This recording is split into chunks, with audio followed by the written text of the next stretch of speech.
என்னது இட்லி? எப்பா இட்லி போட்ட ஏசமான எவ்வளவு பெரிய பூகம் வந்தாலும் சரிடா, நீ ஒரு ஆள் எஸ்கேப் ஆயிருப்பா. வெல்கம் டு ஐரக்ஷன் சேனல். எங்களோட வீடியோஸ் உங்களுக்கு பிடிச்சிருந்ததுன்னா லைக் பண்ணுங்க, கமெண்ட் பண்ணுங்க, ஷேர் பண்ணுங்க, மறக்காம சப்ஸ்கிரைப் பண்ணுங்க. ஓகே, இப்போ என்ன வீடியோ பார்க்குறோம்? எம்டிஎன் சேனல் தான் பார்க்க போகிறோம். ரீசெண்டாக போட்ட வீடியோ தான் பார்க்க போகிறோம். பார்க்கலாமா? பிக் பாஸ் வரலாற்றிலேயே முதல் முறையாக நைட்டு 1 மணிக்கு நாய் குளித்ததற்கான ஆமா காரணம் ஆமா என்ன? தூங்கும் போது எதுக்கு நாய் குளிக்குது? அதற்கு யார் காரணம்? பார்வதி பார்வதி தான். பிக் பாஸ் வீட்டை விட்டு போக வேண்டும் என்று கதறியது ஏன்? ட்ரெஸ் சேஞ்ச் ரூமில் 2 பேர் இருந்தால் ஸ்கிரீனை தூக்கி விடுவேன் என்று மிரட்டிய பிக் பாஸ். ஆமா ஆமா காரணம் என்ன? அதான் என்ன கண்டாவியா நடக்குது. பிரச்சனையில் யார் மீது தவறு? ஒரு பாட்டு பாடினா அதை கனெக்ட் பண்ணி ஏதாச்சும் சொல்லுவீங்களா? இல்ல நான் கேக்குறேன், கூச்சமா இல்ல? வாட் ஷீ டோல்ட் வாஸ் அசிங்கம், கேவலம். செய்ய விட மாட்டாங்க போல ஒரு இருக்கு. சில விஷயங்கள் அதுதான் இந்த வீடியோல பார்க்க போறோம். ஃபர்ஸ்ட் நாய் குளித்ததற்கான காரணத்தை பார்த்துடலாம். ஆமா, நானே யோசிச்சேன். போங்க நானும் பிக் பாஸ் 8 சீசனா பார்த்திருக்கேன். ஒரு டைம் கூட நைட்ல நாய் குளிச்சதே கிடையாது. ஆமா.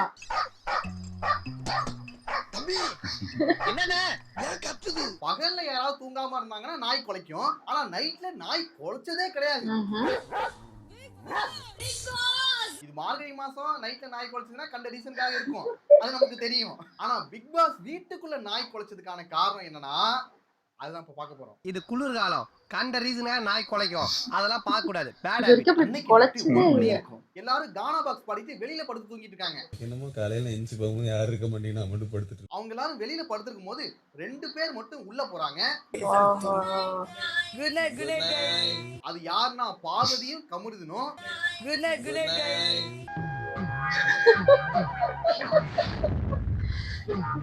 அடங்கவே அடங்காது போல இருக்கு. அவங்க வந்துட்டு சூப்பர் டீலக்ஸ் ரூமுக்குள்ள போயிட்டாங்க. அங்க வந்துட்டு திவ்யாவும் சாண்ட்ராவும் படுத்து தூங்கிட்டு இருக்காங்க. அப்பதான் பார்த்தா திடீர்னு நாய் குலைக்குது. வெளியில படுத்துருக்கவங்க எல்லாருக்குமே ஆச்சரியமா இருக்கு, என்னடா இது நைட்ல நாய் குலைக்குது? இல்ல, actually அட தண்ணி வைங்கப்பா. இப்போ நான் தூங்குனதுக்கா? இல்ல இல்ல. பொதுவா பகல்ல தூங்குனாதான நாய் குலைக்கும், நைட்ல எதுக்குடா சம்பந்தமே இல்லாம நாய் குலைக்குது நான் இப்ப மேல பெட்ஷீட் போட்டதுக்கா? அப்படின்னு சொல்லிட்டு எல்லாம் ஷாக்ல இருக்காங்க. அதுக்குலாம் இல்ல. ஒருவேளை நம்ம வெளியில படுத்துக்கோம்ல அதனாலதான் நாய் குலைக்குதா, உள்ளதான் போய் படுக்கணுமா அப்படின்னு என்னென்னமோ பேசிட்டு இருக்காங்க. அப்போ சாண்ட்ரா டெய்லி வெளிய தூங்குனாங்க. ஆனா அதுக்கு முன்னாடி நாள் தான் சாண்ட்ரா வந்துட்டு வெளியே படுத்து தூங்குனாங்க. அன்னைக்கு வந்து நாய் குலைக்கவே இல்ல. அப்ப அதுவும் கிடையாது. ஒருவேளை பிக் பாஸ் வந்துட்டு ஃபன்னுக்காக பண்றாரு போல, ஒரு பிராங்க் பண்றாரு போல அப்படி நினைச்சீங்கன்னா அதுவும் கிடையாது. அடுத்த ராத்திரில பிராங்க் பண்றதுக்கு அவருக்கு என்ன கிறுக்கா பிடிச்சிருக்கு? இவங்க கூட இருக்கிறதுக்கு அவருக்கா பிடிச்சி சொல்லி தொலைச்சிருங்க. அப்பதான் கமருதன் வந்துட்டு வெளியில வராரு. அது திவ்யா பார்த்துட்டு என்ன விடிஞ்சிடுச்சா, பாட்டை போட்டுட்டாங்களா அப்படின்னு கேக்குறாங்க. தெரியல. ஏன்னா திவ்யா என்ன நினைச்சிட்டாங்கன்னா ஒருவேளை பாட்டை போட்டுட்டாங்க போல, ஏற்கனவே நாம வந்துட்டு பகல்ல தூங்கிட்டு இருக்கோம் அதனாலதான் நாய் குலைக்குது போல அப்படின்னு நினைச்சுட்டாங்க. எல்லாரையும் படுத்து விட்டாங்க. திவ்யா வந்துட்டு பாட்டை போட்டாங்களா அப்படின்னு கேட்டதுக்கு கமருதன் வந்துட்டு தெரியலன்னு சொல்லிட்டு போறாரு. தெரியல. ஒருவேளை இவங்க 2 பேரும் மைக்க மறைச்சிட்டு பேசியிருந்தா கூட பாரு கமருதன் மைக்க மறைச்சிட்டு பேசாதீங்க அப்படின்னு சொல்லிருப்பாரு பிக் பாஸ். பாரு கமருதன் அன்னைக்கு சொன்னார்ல ஆக்டிவிட்டி ஏரியால அந்த மாதிரி சொல்லியிருப்பாரு. பாரு கமருதன். ஆனா நாயை குலைக்க வச்சீங்க பாத்தீங்களா, யூ ஆர் கிரேட். வெளியில உள்ள யாருக்குமே அங்க என்ன நடந்துச்சுங்கிறது சுத்தமா தெரியவே இல்ல. ஆனா உண்மை என்னங்கிறது நமக்குமே தெரியல. அங்க என்ன நடந்துச்சுங்கிறது அதை சுத்தமா காமிக்கவே இல்ல. கமருதன் நடந்து வராரு, பின்னாடி ஒரு அசைவு, ஒரு என்னமோ அசையுது, அது மட்டும் தான் நம்ம பார்த்தோம். அதுக்கப்புறம் என்ன ஆச்சுன்னா திவ்யா வெளியில வந்து பேசுறாங்க. பாட்டு போட்டாங்க போல, கமருதன் வந்தான், விடிஞ்சிருச்சா? திவ்யா என்ன சொல்றாங்கன்னா நான் மிட் நைட்ல வந்துட்டு நல்லா தூங்கிட்டு இருந்தேன், டீம் ஏன் நாயை திறந்து விட்டாங்கன்னு எனக்கு தெரியாது. தேவையில்லாம நாய் குலைச்சு என்னோட தூக்கம் இப்ப கெட்டு போயிடுச்சு. எனக்கு இப்ப என் தூக்கத்தை டிஸ்டர்ப் பண்ணிட்டாங்க டீம். இது வந்துட்டு பிக் பாஸ் டீம் பண்ண தப்பு. இதுக்காகவே நான் பகல்ல தூங்குவேன். எப்பயாவது அறியாம தூக்கம் வந்து நாய் குலைச்சுச்சுன்னா அதுக்காக நாய் குலைச்சதுன்னா நான் பனிஷ்மெண்ட் பண்ண மாட்டேன் அப்படின்னு சொல்லிட்டு இருக்காங்க. நான் பனிஷ்மெண்ட் எடுத்துக்க முடியாது, ஏன்னா இது என்னோட டைம். திவ்யா என்ன நினைச்சிட்டாங்கன்னா இது வந்துட்டு பிக் பாஸ் டீம் பண்ண தப்பு நினைச்சிட்டாங்க. ஆனா இது பிக் பாஸ் டீம் பண்ண தவறு இல்ல. இதோ 2 பேர் போனாங்களே, அதுக்கப்புறம் பார்வதி வந்துட்டு புலம்புவாங்க. இந்த கண்ட்ரோல்டு என்விரான்மெண்ட்ல அவங்களால கண்ட்ரோலா இருக்க முடியலையா, அவங்களோட எமோஷன்ஸை வந்து கண்ட்ரோல் பண்ண முடியலையா. ஐயோ இதுக்கு முன்னாடி கூட டவுட்டா தான் இருந்துச்சு, இந்த இடத்துல தான் கன்ஃபார்மே ஆச்சு. முதல்ல சந்தேகப்பட்டேன், இப்ப முடிவே பண்ணிட்டேன். பிக் பாஸ் நான் இந்த போயிட்டு அம்மா, வாங்க, போம்மா நீ. வாங்க. அப்படின்னு சொன்னாங்க. கமல்லாம் கேட்டுருவாரு. பேசினால வாயை திறக்காம இருக்காரு. நானாதான் இருப்பேன் அந்த இடத்த யாருக்கு நான் விட்டு கொடுக்க மாட்டேன். சட்டையை கிழிச்சிட்டு கூட சண்டைக்கு போவேன். சட்டையை கிழிச்சு சண்டைக்கு போவேன், அந்த இடத்த விட்டு கொடுக்க மாட்டேன். நான் கூட நினைச்சேன், எதுக்காக அவளா சம்பந்தமே இல்லாம நைட்ல இது மாதிரி பேசிட்டு இருக்காங்க, என்ன ஆச்சு என்ன மேட்ரு அப்படின்னு சொல்லிட்டு நான் யோசிச்சுட்டு இருந்தேன். அதுக்கப்புறம் அந்த டாட்ஸ் எல்லாத்தையும் கனெக்ட் பண்ணி பார்க்கதான் தெரியுது. டான் டான் டான் டான் டான் டான் டான் டான் டான். ஓகேடா, ஏதோ ஒண்ணு நடந்திருக்குன்னு தெரிஞ்சது. தப்பாக்குதுண்ணா. இது எல்லாமே நடக்கிறதுக்கு முன்னாடி பார்வதியும் கமர்த்தின்னு ஒரு வைபிள தான் இருந்தாங்க. அப்ப கூட சபரி கேட்பாரு, என்னடா நடக்குது இங்க, என்னடா நடக்குது இங்க? சும்மா பேசிட்டு இருந்தா மாமா, பேசிட்டு இருக்க மாமா. இப்படிதான் ஒரு நல்ல வைப்ல ஸ்டார்டிங்ல இருந்திருக்காங்க. அதுக்கப்புறம் தான் இதெல்லாமே நடந்திருக்கு. தெரியாம செஞ்ச தப்புக்கு தான் மன்னிப்பு, தெரிஞ்சே செஞ்ச தப்புக்கு மன்னிப்பு கிடையாது. இவங்க அழுவது கேட்கறதுன்னு ஒரு ஆள். பார்வதி வந்துட்டு மார்னிங் அழுதுட்டு இருப்பாங்க. அடுத்த வாரம் ஃப்ரீ டாஸ்க் நடக்க போகுது. அதுல எல்லாரோட ஃபேமிலில இருந்து வருவாங்க. அப்போ பார்வதி வீட்ல இருந்து அவங்க அம்மா வருவாங்க. அவங்க அம்மா உள்ள வந்து என்ன சொல்லுவாங்களோ அப்படின்னு சொல்லிட்டு பார்வதிக்கு பயம் வந்துடுச்சு. எப்படி போயிருக்குன்னு தெரியல. எல்லாரும் இந்த ஃப்ரீ டாஸ்க்காக தான் வெயிட் பண்ணுவாங்க. ஆனா பார்வதி மட்டும்தான் இந்த டாஸ்க்கை ஏன்டா வச்சீங்க. ஓ, ஒருவேளை அதை காட்டியிருப்பாங்க, பயப்படுறாங்க. தங்கச்சி நீ எதுக்காக அழுகிறேன்னு எனக்கு தெரியுமா? இந்த அண்ணனை விட்டு பிரிஞ்சு போறது நினைச்சுதானே. இந்த பக்கம் போனா சீவல், அந்த பக்கம் போனா செதறல். சீவலா செதறலா, அதான் பார்வதி மண்டைக்குள்ள ஓடிட்டு இருக்கும். இங்க மாட்டினா சீவலு, இங்க மாட்டினா செதறடு. சீவல் பறிச்சா செதறல் பறிச்சா தெரியலையே. அமித் வந்துட்டு பார்வதிக்கு வழக்கம் போல அட்வைஸ் பண்ணிக்கிட்டு இருந்தாரு. இவருக்கு வேற குழப்பம். பார்வதி வந்துட்டு லவ் பண்றதுனா ஒரு சாதாரண விஷயம் தான். ஆனா இந்த விதி மீறல்கள், அப்புறம் இந்த மைக்கு மாற்றி பேசுறது, அப்புறம் இந்த ஷோல என்ன பண்ணணுமோ அதை மட்டும் தான் பண்ணணும். நீ ஒன்றும் தப்பா எதுவும் பண்ணலையே.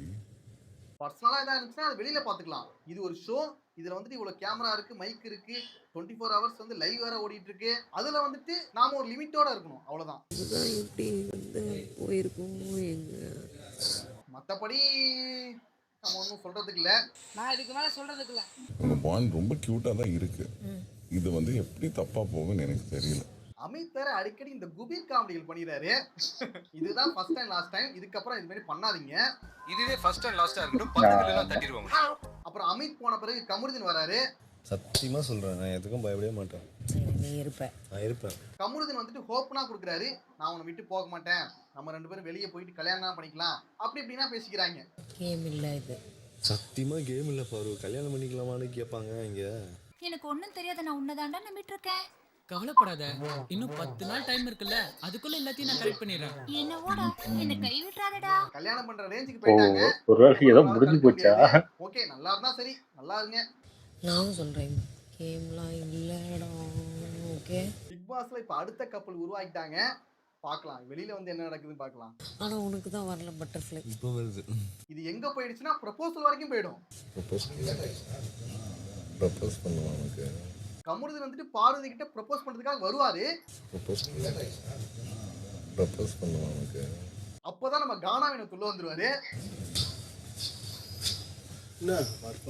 ஏன்டா டேய், எனக்குன்னே வருவீங்களாடா? ஏன்ட்ட சரசம் பண்றக்கே வாட்டாப்பே உங்களை பெற்றுறாங்களா? அவ்வளவுதான் உட்காந்து. நல்ல வேளை கானாவின் வந்து தடுத்துட்டாரு, இல்லைன்னா என்ன ஆயிருக்கும். ப்ரப்போஸ் பண்ணுவாங்க. இப்ப பாரு ஆட்டத்தை, தள்ளு தள்ளு நீ. நான் என்ன பண்ணுவேன் பெருமானே. குறுக்கு இந்த கௌசிக் கொண்டா.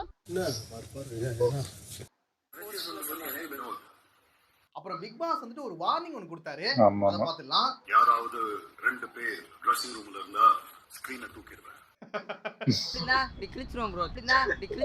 பிக் பாஸ் அப்படி சொல்லும்போது பார்வதியும் கமருதீனும் காமிப்பாங்க. ட்ரெஸ்ஸிங் ரூம்ல இருந்தா ஸ்கிரீனை தூக்கிடுவேன். ஒருவேளை நைட் நடந்த சம்பவத்துக்காக இது சொன்னாரா இல்ல வந்துட்டு அதுக்கப்புறம் நடந்துச்சு அவரோட. வெளியே உட்காந்து பேசுங்க. இல்ல விக்ரமும் சுபிக்ஷாவும் ட்ரெஸ்ஸிங் ரூம்ல உட்காந்து பேசிட்டு இருப்பாங்க. ட்ரெஸ்ஸிங் ரூம் உடைகளை மாற்றுவதற்கு தான். அதுக்காக இந்த வார்னிங் கொடுத்தாராங்கிறதா தெரியல. இதுக்கு முன்னாடி உள்ள சீசன்லாம் அந்த ட்ரெஸ்ஸிங் ரூம்ல பேசியிருக்காங்க, அழுதுருக்காங்க, என்னமோ பண்ணிருக்காங்க. ஆனா இப்ப வந்துட்டு இப்படி ஒரு வார்னிங் கொடுத்ததுக்கான காரணம் தான் தெரியல. கரெக்டா வந்துக்க. வார்னிங் எல்லாம் ஓகே தான். பாவம் பிக் பாஸ். இல்ல இவரே எப்படி பேசுறாரு, விஜய் சேதுபதி ஏன் இப்படி பண்ணிட்டு இருக்காரு? ரூடாதான் இருந்துச்சு. பரவாயில்ல, நல்லதுதான். இதுதான் 2 பேருக்கும் கடைசி எச்சரிக்கை. அடுத்து கனிக்கும் சாண்ட்ராக்கும் நடந்த அந்த பிரச்சனையை பார்த்துடலாம். இங்க யாரும் யாரையும் எமோஷனல் வச்சு ப்ளே பண்ணல. நினைச்ச மாதிரி ஓடும் போது இந்த டான்ஸ் மரத்தான் டாஸ்க்ல கானா வினோத்தையும் சாண்ட்ராவையும் டிஸ்ட்ராக்ட் பண்றதுக்காக கனி அப்புறம் எல்லாருமே சுத்தி பாடிட்டு இருந்தாங்க. அதுல என்னென்னமோ பாட்டுனா பாடிட்டு இருந்தாங்க. எல்லாருமே வந்துட்டு டிஸ்ட்ராக்ட் பண்றதுக்காக தான் பாடிட்டு இருந்தாங்க. சாண்ட்ராவை வெறுப்பேற்றணும், அவங்களோட பர்சனல் லைஃப் வந்து உள்ள கொண்டு வரணும், அவங்களோட குழந்தைகளை பத்தி அவங்களோட ஃபேமிலியை பத்தி நம்ம பாடணும் அப்படின்னா கிடையாது. ஏதோ என் குழந்தைங்களை வச்சு பாட்டு பாடுனீங்க, அது வரைக்கும் நல்லா இருந்துச்சு. ஏதோ ஒரு பாட்டு பாடுனீங்க. இது ஒரு டாஸ்க், அந்த டாஸ்க்குக்காக சும்மா பாடிட்டு இருந்தாங்க. இல்ல அவங்க அப்படி அப்படியே வேற மாதிரி என் குழந்தைங்களை இழுக்காத வரைக்கும். அதுல வந்துட்டு என் குழந்தைகளை வச்சு நீங்க பாடுறீங்கன்னு சொல்லிட்டு கனி கிட்ட சாண்ட்ரா வந்து சண்டை போட்டுருந்தாங்க. இது வந்துட்டு கனி கிட்ட மட்டும் இல்ல, பாரதி கிட்டயும் பண்ணுவாங்க. பாரதி வந்துட்டு கேஷுவலா எம்மாடி ஆத்தாடி பாட்டு தான் போடுவாங்க. அதுக்கு சாண்ட்ரா என்ன சொல்றாங்கன்னா, அம்மா பத்தி பேசாத. ஐயே, இந்த காமெடி பண்ணாலே புரியாது. அந்த கேஸ் போல என் அக்கா பத்தி பேசினா செருப்பால் அடிப்பேன். ஒரு இளவும் தெரிய மாட்டேங்குது. ஐயா, இப்படி இருந்தா ஒண்ணும் வேலைக்காவது. பார்வதியை விட்டுட்டாங்க, அடுத்து கனியை பிடிச்சிட்டாங்க. உங்க இஷ்டத்துக்கு நீங்க ஏதாவது சொல்லுவீங்களா? உங்க கற்பனைக்கெல்லாம் நான் ஆளா? இதெல்லாம் தேவையே இல்லாத ஒரு சண்டை. எவ்வளவு நாள் தான் இந்த சாண்ட்ரா வந்துட்டு சிம்பத்தி கேமே விளையாடிட்டு இருப்பாங்கன்னு தெரியல. அவங்க வேற ஒரு இதுல விளையாட ஃபேமிலியை வச்சுக்கிட்டு குழந்தைகளை வச்சுக்கிட்டு இதுதான் அவங்களோட கேமாவே இருக்கு. ஒரு பாட்டு பாடினா அதை கனெக்ட் பண்ணி ஏதாவது சொல்லுவீங்களா? ஃபேமிலி ஆடியன்ஸை கவர் பண்ண தான் இந்த ஃபேமிலி சென்டிமெண்ட் கொண்டு வராங்க. உங்களுக்கு அநியாயமா தெரியல ஒருத்தவங்க மேல அநியாயமா பழி போடுறீங்கன்னு? ஆனா இதெல்லாம் ஃபேமிலி ஆடியன்ஸுக்கு சுத்தமா பிடிக்காதுடா. வாட் ஷீ டோல்ட் வாஸ் அசிங்கம், கேவலம். தயவு செஞ்சு அந்த ஃப்ரீஸ் டாஸ்க்ல மட்டும் உங்க டிஆர்பிக்காக சாண்ட்ராவை இருக்க வச்சிடாதீங்க, அவங்கள வெளியில அனுப்பிடுங்க. Because their language is very bad. Such a low grade language. பார்க்கலாம் என்ன நடக்குதுன்னு. ஒரு சாக்கடைன்னு தெரிஞ்ச யாராவது கால் வைப்பாங்களா போய்? ஓகே நண்பர்களே, அவ்வளவுதான் வீடியோ. நெக்ஸ்ட் ஒரு வீடியோல பார்க்கலாம். சூப்பர். ஆனா இது பார்வதிக்கு வெளியில ஆள் இருக்குன்னு சொன்னாங்க, இங்க பார்த்தா இப்படி ஒண்ணு பண்ணிட்டு இருக்காங்க. இது உண்மையா இல்ல அது உண்மையா ஒரு அளவும் புரியல. ஆனா இவங்கள்ட்ட மாட்டிக்கிட்டு பிக் பாஸ் தான் இந்த வாட்டி பாடுபடுறது. ஆமா, கொஞ்சம் டூ மச்சாவே பண்றாங்க இந்த அளவுக்கு. அதான் சொல்றல, இந்த பிக் பாஸ்ங்கிறது மரியாதையே போயிருச்சு. ஒருத்தன் ஏதாவது ஒருத்தன் பேசிக்கிட்டு இருப்பான் அப்படின்னு தான் பாக்குறாங்க. ஹோஸ்டே மதிக்கலையா பிக் பாஸ்? கேட்க மாட்டாருன்னு தெரியல. ஏன் அவரே பயப்படுறாரு, கேட்கறதுக்கே பயப்படுறாரு. கேட்டா அதாவது பேச முடியலன்னா உட்காரு அப்படின்னு அவங்களே ஓட்டிட்டு இருக்காங்க. உள்ள இருக்கவங்க இப்ப கண்டஸ்டன்டே ஹோஸ்ட ஓட்டிட்டு இருக்காங்க. இது எந்த ஷோல இப்படி நடந்திருக்கு எனக்கு தெரியல. நம்மளே வந்து ஓகேன்னு பிக் பாஸ் எல்லாம் பார்ப்போம். இந்த அங்க உள்ள இருக்கவங்களோட பேரண்ட்ஸ் எல்லாம் வெளியில 24 மணி நேரமா எனக்கு தெரிஞ்சு பார்ப்பாங்க. கண்டிப்பா பார்ப்பாங்க. என்ன நினைப்பாங்க, என்ன இப்படி பண்ணிட்டு இருக்காங்க? என்னவா இப்படினாலும் வேற வழி கிடையாது. அவங்க ஃபேமிலி இல்ல, அவங்க ஃபேமிலி இப்ப அவங்களுக்கு சப்போர்ட் பண்ணி தான் ஆகும்.